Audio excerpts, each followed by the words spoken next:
खुलुमबाय। आंनि गामिया मतिन बसुमतारी न' नामा। ओमफ्राय हांमा गामि सांमा साफारियाव थायो आं।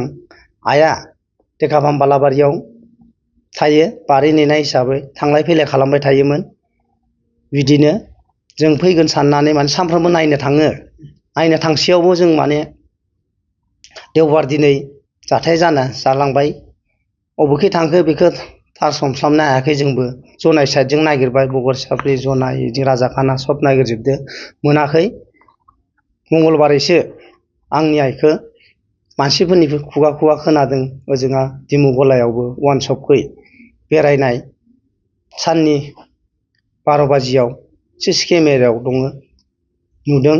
आरो बिथिंजा गावनि बिजामादै जानाय सिलियावबो 4थायाव नुदोंनो। बिदिनो थांलाय फैलाय खालामनायखाय फैगोन साननानै जेबो माथो होआखै होनदो। माथो होआब्लाबो जोंबो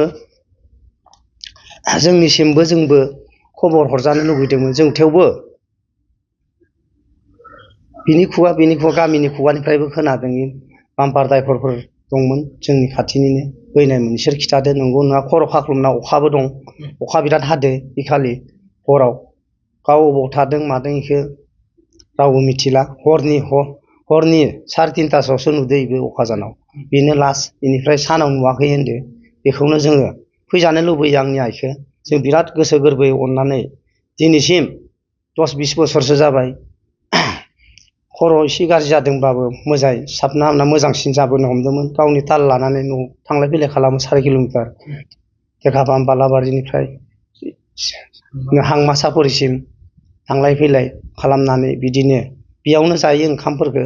हांमा साफरियावनो जानानै थाङो आरो हैनोबो थाङो जोङो।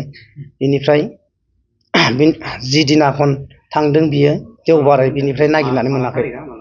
19 थारिखनि देवबारनि दा दिनैजों सानब्रैयानो जाबाय।